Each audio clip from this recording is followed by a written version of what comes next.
The global scenario of stronger growth and higher commodity prices is good for Brazil. Domestically, we saw the economy performing better than expected in the first quarter. Thus, we revised our GDP forecast from 3.2 to 4.1 this year. Inflation will also be higher. We expected now 5.4 in the end of this year versus 4.9 before. Higher inflation means higher interest rates as well. We now see the central bank hiking interest rates to 5.5 to help the inflation to come to the target next year. On exchange rate, we see the real continue to strengthen in the short run because of higher commodity prices and higher interest rates. But as time goes by, political and fiscal volatility may come back. So we haven't changed our 5.3 forecast for the end of this year. I believe we can safely say that the United States is almost out of the woods on the pandemic front. The last monthly period was one of exceptional performance of the vaccination effort in the United States, with pretty much everybody that wanted to get vaccinated in the United States having been vaccinated. And the caseload continues to fall, so does hospitalizations and deaths. And President Biden announced a few days ago that they would no longer be required, people would no longer be required to wear a mask if they were vaccinated. So this changes everything in terms of the expectations, in terms of the feelings of the people. This is very good news. In addition, we had the publication of the first quarter GDP number. That number came pretty much in line with our expectation. It was good, it was pretty good, but it was not as exceptional as some in the market were expecting. So our 5.5% GDP forecast for 2021, we had to increase it to 5.7, but we think we're going to be right, and the people in the market that are expecting growth of 7% are not going to be right. In terms of inflation, also very important number was published in this during this monthly period. In terms of April inflation, it surprised massively to the upside, but it was pretty much explained by transitory factors. We continue to believe in the transitory factors story. The price of used car sales increased 10% month over month, something that has never been seen. And we continue to hold our view that with the level of the output gap in terms of employment, it's going to be very difficult for inflation to translate into the continued second order condition inflation, meaning that expectations get affected, and then we go into a much higher inflation level. We don't believe that is the case, and that's the reason why we're maintaining our 1.5% target for the 10-year bond, and we're maintaining our 4,550 target for the S&P for year-end 2021. Again, pretty good moment, pretty Goldilocks environment in the United States. I reported a few weeks ago that the economy had grown an incredible 18.3% year over year in the first quarter of this year. With this performance, it is pretty much almost a given that the Chinese economy will grow at least 9% in 2021. But we do think that 2021 is an exceptional year, and we think that growth will slow down materially in the years ahead because China is changing. It's changing its model of growth, etc. Population is not growing. So we do think that after this 9%, in 2022, China will grow close to 6%, and in 2023, it may grow even below 5%, which is okay. Again, China doesn't need to grow at the current levels anymore.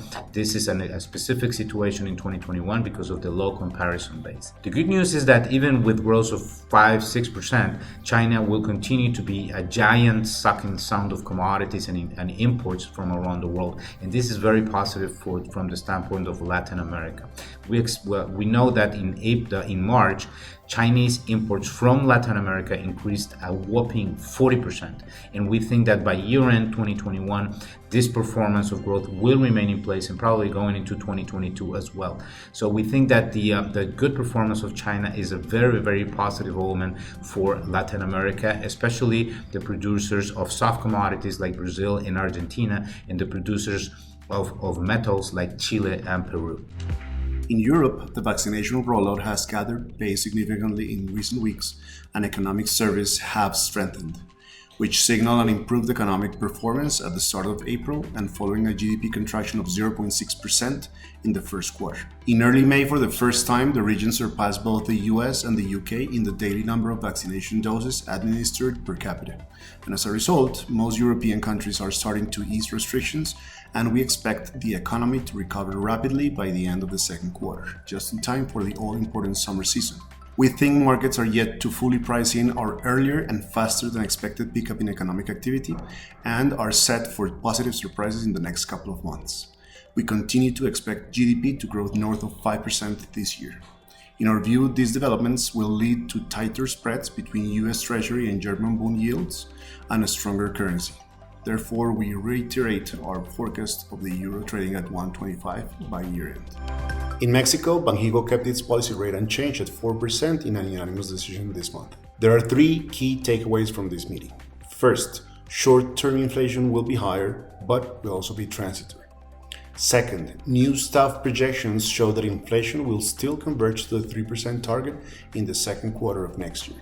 And third, the risks to the future path of inflation were upgraded to the upside, as well as those to the growth outlook, which are now seen as more balanced. In summary, we think the statement was slightly more hawkish, but we see no clear indication that the board has shut down the doors for more easing. The minutes in late May should show whether changes in risks were enough to alter the view of those three board members who were thinking that the current was a pause in the easing cycle. We now expect one last rate cut in the August meeting. In Colombia, President Duque removed his tax reform plan as we had expected that Congress was unlikely to support the majority of the proposed tax hikes, but the discussion is far from over. We like the chances of new Finance Minister Restrepo to pass a new negotiated package by mid-year, but the size of the long-term fiscal adjustment will be smaller compared to the original goal. However, Colombian assets will remain under pressure in the following weeks, mostly due to the political and social crisis that erupted after the presentation of the failed tax reform, while fiscal risks have now become secondary. In Chile, the central bank decided to stand pat at this month's meeting. The statement was slightly more hawkish, as the board pointed out that recent developments have reduced downside risks to the economic outlook. Moreover, even though the board still expects the policy rate to remain unchanged as long as it's necessary for the recovery to take hold, it removed the assessment that this will take several quarters. This is a signal that the timing of liftoff is getting closer, although we still think it is still a few quarters away and not before next year. Finally, politics will probably weigh on local market performance, as the result of the elections in mid-May left a lot of uncertainty of where the new constitution is heading and opened the door for more radical structural changes in the country.